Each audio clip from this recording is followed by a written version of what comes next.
Bienvenue dans cette vidéo. Je suis très heureuse de vous retrouver ici. Pour celles et ceux qui ne me connaissent pas, je vais me présenter à nouveau. Donc, je suis Béatrice Bayot, coach pour les entrepreneuses. Je les aide notamment à renforcer leur légitimité pour augmenter leurs résultats et leurs revenus. Je voulais aussi vous parler du changement du nom de groupe qui est passé de Oser rêver grand à stratégie pour développer ton entreprise et augmenter tes résultats. Ce groupe est vraiment sera de plus en plus destiné aux entrepreneuses. Donc, on va beaucoup parler d'identité, de travail sur l'identité, surtout lorsque on passe du monde du salariat au monde de l'entrepreneuriat. On va aussi parler du développement, de comment lancer, développer son entreprise, à quoi il faut penser, etc. Et on va aussi parler d'abondance financière. Donc, cette thématique sera aussi vraiment une thématique qui me tient à cœur, mais aussi une thématique qui est ouverte à toutes et à tous, que tu sois entrepreneuse ou pas. Donc, j'ai choisi aussi de garder cette thématique-là justement parce que elle est susceptible d'intéresser tout le monde. Donc, aujourd'hui, je vais en fait te partager ce que j'ai dû modifier pour développer un mindset de croissance et générer mes premières ventes. Donc, je t'ai préparé un petit PowerPoint que je vais te partager ici et dans lequel, je l'espère, tu vas trouver de la valeur. Donc, je vais commencer mon petit partage d'écran et c'est parti. Alors, tac. Ouais, comme ça et comme ça. Voilà. Donc, ce que j'ai dû modifier pour développer un mindset de croissance et générer mes premiers revenus. Donc, on va développer cette thématique en 4 points clés qui est un, le besoin de sécurité, 2, les protections énergétiques, 3, l'état d'esprit fixe. Je vais t'expliquer ce qu'est l'état d'esprit fixe. Et 4, qu'est-ce que c'est que l'état d'esprit de croissance. Donc, euh, le mindset de croissance est un mindset qui nous sort de notre zone de confort. C'est pourquoi le premier point, en fait, j'avais envie de te parler du besoin de sécurité parce que finalement, il sera important de développer ce besoin de sécurité pour pouvoir développer un mindset de croissance. Donc, on va commencer par ce besoin de sécurité. Donc, j'ai commencé par nourrir mon besoin de sécurité à travers 4 piliers qui sont, un, la sécurité physique, tout ce qui, voilà, concerne tes besoins physiques, les besoins physiques de nourriture, voilà, l'alimentation, l'hydratation, l'exercice, le lieu de vie, etc. Ensuite, on peut aussi nourrir la sécurité émotionnelle, c'est-à-dire prendre en compte nos émotions, les écouter, les laisser nous traverser. J'ai aussi développé des méthodes de libération hein, pour libérer les émotions, pour voilà, permettre aux émotions de nous traverser plus rapidement, pour retrouver de nouveau un état émotionnel stable, je dirais. Ensuite, on a aussi un besoin de sécurité financière. Donc, par exemple, si toi aussi tu veux développer ton entreprise, etc., bah, je t'invite vraiment à avoir comme un coussin financier, des économies de côté, parce qu'au départ, ça va vraiment te coûter de l'argent. Tu sais pas combien de temps comment je pourrais dire, tu vas passer pour, avant de générer tes premiers revenus, combien de temps ça va prendre. Tu vas aussi avoir le désir d'investir en toi, de te former, de te faire coacher, accompagner. Donc, vraiment, créer une entreprise au départ va vraiment te coûter de l'argent, va vraiment, voilà, te demander d'investir avant que cela puisse te rapporter. Et donc, d'avoir ce coussin financier de côté va vraiment te permettre de créer comme une sorte de sécurité financière intérieure et ça va, voilà, te permettre de passer le cap et de lancer ton entreprise, comment je pourrais te dire, avec une certaine sérénité. Si tu n'as pas cette sécurité financière, tu vas vraiment pas mal vivre dans l'insécurité et puis voilà, tu vas peut-être pas faire les mauvais choix comme tu seras dans l'insécurité, tu vas pas forcément faire les bons choix et tu vas peut-être aussi beaucoup travailler dans l'urgence finalement, ce qui n'est pas non plus forcément un super mindset et ce qui, ouais, dans l'urgence, on va pas toujours prendre les bonnes décisions. Et le quatrième pilier qui est la sécurité professionnelle, j'ai appelé ça la sécurité professionnelle, qui est en fait et qui rejoint finalement ta posture, ton identité, d'être au clair sur tes compétences, tes talents, ton savoir-faire, ton savoir-être, etc. Et c'est vrai que cette sécurité professionnelle peut autant être utile dans un travail classique que dans l'entrepreneuriat finalement. Vraiment développer cette sécurité professionnelle, être au clair sur tes compétences, tes talents, tes qualités, ton expérience vécue qui a vraiment aussi énormément de valeur, toutes tes expériences de vie, etc. D'apprendre à les conscientiser, à les valoriser et à les vendre, entre guillemets, soit à un futur employeur ou soit à tes clientes ou soit à travers ton entreprise. Donc voilà finalement comment j'ai nourri donc mon besoin de sécurité à travers ces quatre piliers, la sécurité physique, la sécurité émotionnelle, la sécurité financière et la sécurité professionnelle qui me semblaient les quatre piliers les plus importants qui concernaient une transition professionnelle. Ensuite, j'ai dû prendre conscience de mes protections énergétiques inconscientes. On peut aussi appeler ça les résistances. C'est des fois des schémas que l'on met en place, les résistances qui vont parfois nous empêcher de passer à l'action. Mais quand on parle de protection énergétique inconsciente, je trouve ça vraiment intéressant quand j'ai découvert ça à travers ma coach Sophie Chag. Finalement, ces protections énergétiques, elles vont nous empêcher de passer à l'action et en fait, leur but, parce que finalement, leur but sera vraiment de nous protéger, de nous maintenir dans un état de statu quo, dans un état, voilà, dans une place sécure finalement. Et donc, pourquoi est-ce que finalement notre inconscient va mettre en place des protections énergétiques? Eh bien, par peur de l'échec. C'est vrai que finalement, la peur d'échouer va peut-être nous empêcher de passer à l'action, nous empêcher de prendre des décisions, nous empêcher d'avancer. Un mécanisme de protection énergétique, c'est l'auto-sabotage, c'est voilà, ne pas aller au bout des choses, avoir des idées, mais ne pas aller au bout des choses. Ouais, tout ce qui est en fait des comportements d'auto-sabotage, voilà, mais ouais, moi chez moi par exemple, c'est vraiment le fait de pas aller au bout des choses, de m'arrêter en cours de route, d'aller trop vite aussi, des fois de bâcler les choses. Ce sont en fait des manières de s'auto-saboter. Le perfectionnisme, alors le perfectionnisme, c'est quelque chose qui va nous empêcher d'avancer en direction de nos projets parce qu'on va attendre que tout soit parfait, que nous, on soit parfaite, que les conditions extérieures soient parfaites pour passer à l'action, pour peut-être franchir le cap de l'entrepreneuriat, pour franchir le cap, pour oser lancer ta première offre, etc. Et donc, dans ce perfectionnisme, on va perdre beaucoup de temps parce que créer une entreprise va vraiment nous demander d'apprendre à passer à l'action dans l'imperfection, à poser des actions imparfaites et à apprendre finalement à travers ces imperfections, à travers ces erreurs, à travers ces échecs, etc.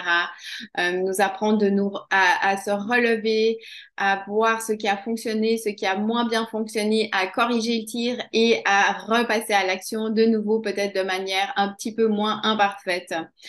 De restreindre tes ambitions, c'est aussi une sorte de protection énergétique par peur de l'échec. On va peut-être se fixer de petites ambitions comme ça, on est sûr de pas être déçu. Donc, c'est pour ça que je t'invite à oser rêver grand. Malgré tout, voilà, tu peux avoir de grandes ambitions, mais ensuite, tu vas les atteindre par petites bouchées. Et on pourrait dire que tes grandes ambitions, c'est comme un éléphant au chocolat, un grand éléphant au chocolat. Et tu vas manger ce grand éléphant au chocolat par petites bouchées. Donc ensuite, découper ta grande ambition, tes grandes ambitions en plus petites ambitions qui seront atteignables plus facilement et plus rapidement. Et la procrastination, c'est aussi une sorte de protection énergétique inconsciente.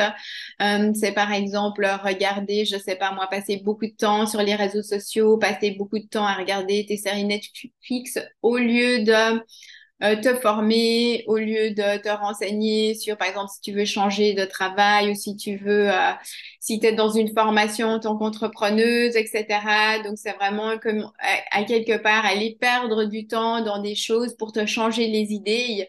Alors, c'est bien de se changer les idées, mais c'est quand ça prend vraiment trop de place dans notre emploi du temps au lieu d'être efficace, au lieu d'être dans la productivité. Donc vraiment, la procrastination, c'est aussi un signe que on est inconsciemment en train de se protéger de quelque chose, d'une éventuelle déception, échec. Si par exemple c'est de se rendre visible sur les réseaux sociaux, eh bien c'est d'avoir des jugements négatifs, des critiques, etc. Donc, ben voilà ce que j'avais envie de te partager en lien avec les protections énergétiques inconscientes qui sont la peur de l'échec, l'autosabotage, le perfectionnisme, restreindre ses ambitions et la procrastination.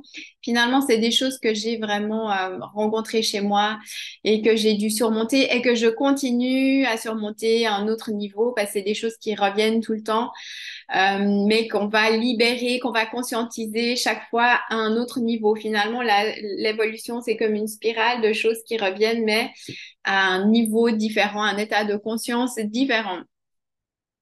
Ensuite, on va parler de ce fameux état d'esprit de croissance qui a été découvert par Carol Dweck, donc qui a vraiment qui a fait des études universitaires, je crois, de Stanford, il me semble, et qui a vraiment développé comment je pourrais dire, cette théorie, cette idée de l'état d'esprit fixe versus l'état d'esprit de croissance. Donc, qu'est-ce qu'un état d'esprit fixe ou qu'est-ce qu'un état d'esprit de croissance selon Carol Dweck? Alors, l'état d'esprit fixe, qui est finalement l'état d'esprit que l'on rencontre le plus souvent dans le monde, je pense, voilà, qui concerne entre je suis pas allée chercher des statistiques, je dirais comme ça, grosso modo, qui concerne le 80 à 90% de la population.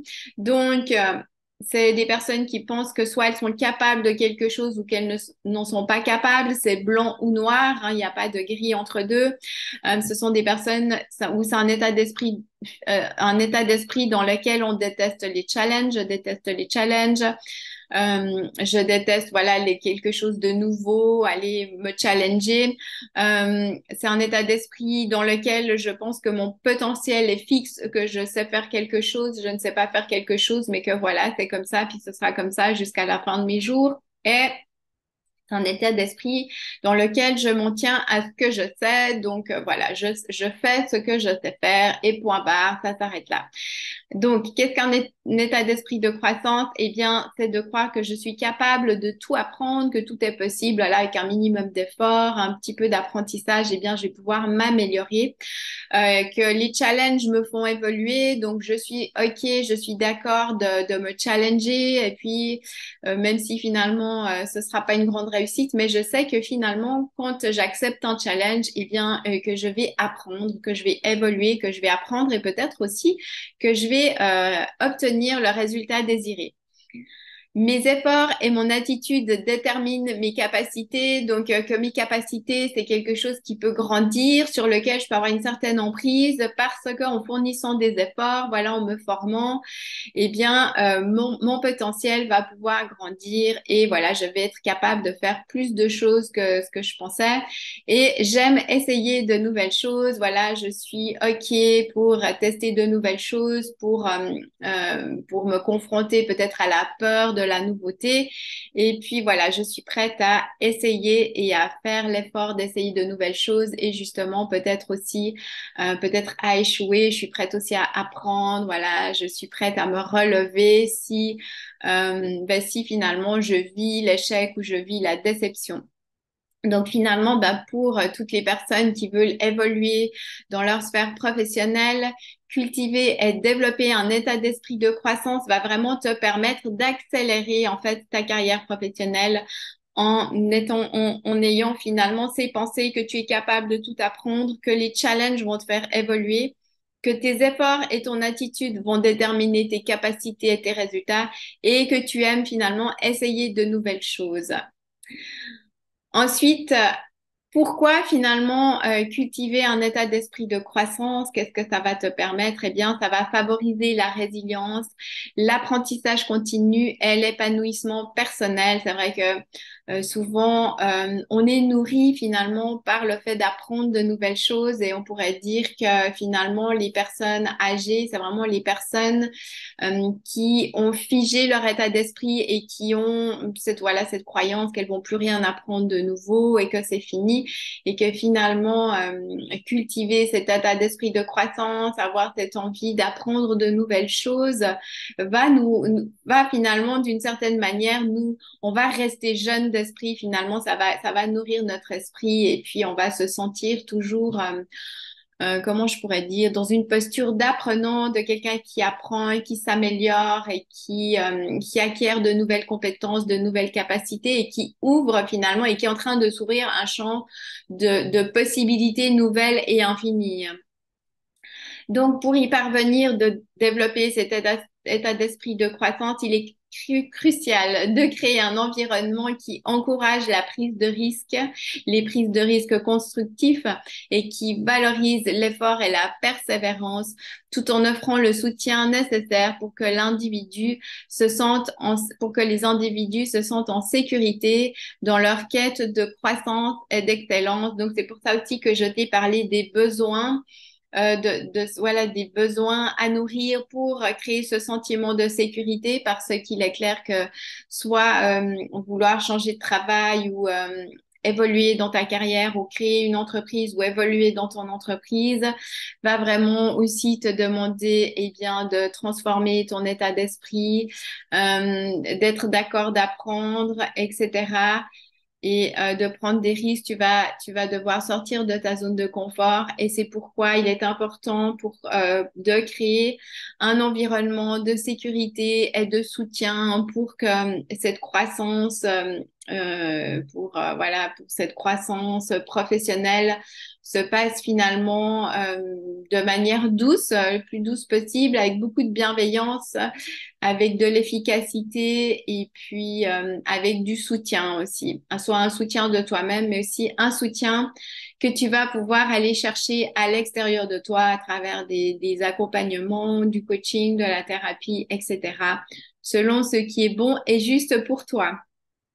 Et donc, pour conclure cette vidéo, je vais te parler de mes offres estivales, de comment est-ce que, voilà, si tu as envie d'aller plus loin avec moi, eh bien, j'ai créé des mini-offres pour cet été en mode bêta test. Donc, je suis encore aussi, toujours aussi moi-même en train d'apprendre, en train d'améliorer mes offres. C'est pourquoi cet été, j'ai décidé de les offrir à un prix cassé, en fait, pour pouvoir les tester, pour pouvoir les rouler, voilà, les pratiquer, pour pouvoir ensuite avoir des résultats auprès de mes clientes, voir si voilà elles sont ok, comment est-ce que je peux encore m'améliorer et voilà pour pouvoir moi-même m'améliorer et puis augmenter ma confiance et mon expertise à travers ces offres. Donc ces offres sont valables, ah oui, on ne voit pas trop avec mon petit écran là, les offres sont valables jusqu'au 22 août, le jour après mon anniversaire. Donc, qu'est-ce que je te propose? Il y a le thème numérologique avec ta mission de vie. Donc, c'est la numérologie originelle.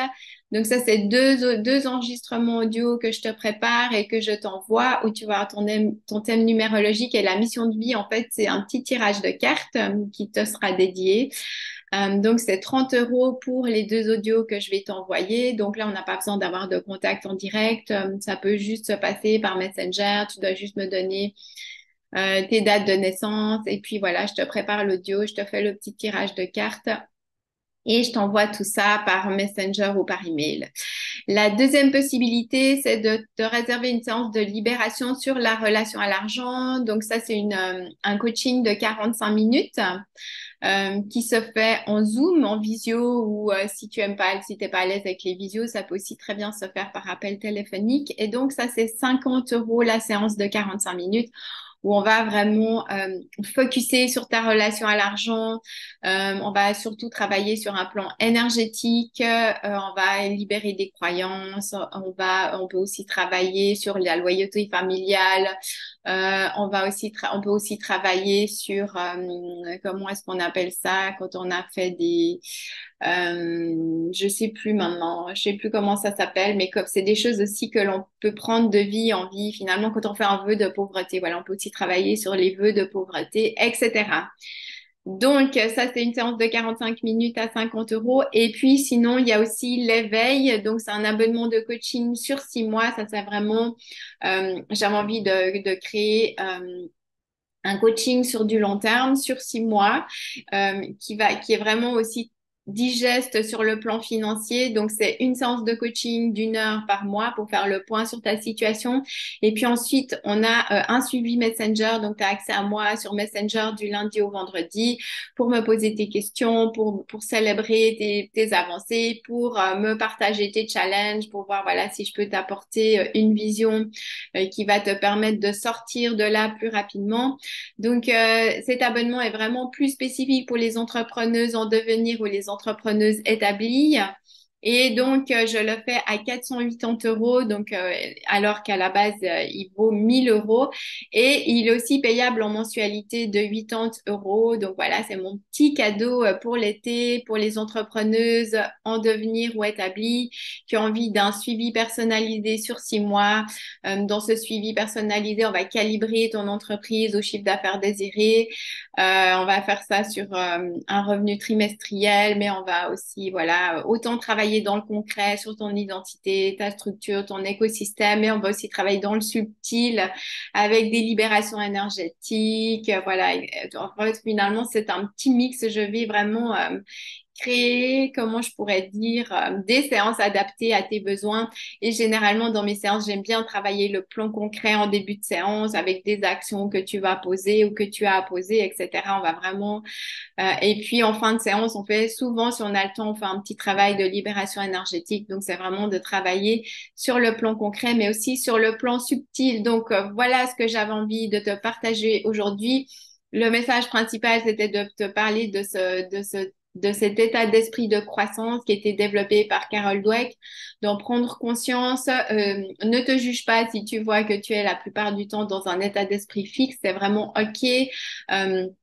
C'est l'état d'esprit habituel finalement que cultivent la plupart des personnes qui se posent pas trop de questions sur elles-mêmes ou sur la vie. Donc c'est vrai que dès le moment où tu rentres dans le développement personnel, dans le développement spirituel ou dans le développement de l'entreprise, eh bien tu vas devoir souvent travailler sur ton mindset et développer justement ce mindset de croissance qui va te permettre de sortir de ta zone de confort et surtout de grandir ton espace de jeu. Avec un état d'esprit fixe, tu vas te créer un petit espace de jeu, un petit carré de sable que tu vas bien connaître, que tu vas gérer, dans lequel tu vas te sentir bien. Et l'état d'esprit de croissance, c'est vraiment l'idée, c'est vraiment de grandir ton espace de jeu. Et puis, en plus du bac à sable, tu vas peut-être gentiment pouvoir accéder au balançoire, puis au petit cheval à bascule, puis au toboggan. Tu vois, c'est vraiment de grandir peu à peu cette place de jeu voilà, pour que tu puisses vraiment t'amuser pleinement dans ce grand jeu de la vie. Donc, je te souhaite une très belle continuation. Merci d'être ici. Merci d'être sur ce groupe. Et puis, si tu as l'impression que ça peut intéresser, voilà, un de tes amis, une de tes amies, ben, n'hésite pas à partager ou à, voilà, à faire de la pub pour le groupe. Voilà, inviter la personne à rejoindre le groupe ou à partager cette vidéo que je vais reposter sur YouTube. Si jamais, ouais, je vais reposter cette vidéo sur ma chaîne YouTube. Donc, je te souhaite une très belle continuation et je te dis à bientôt. Bye bye.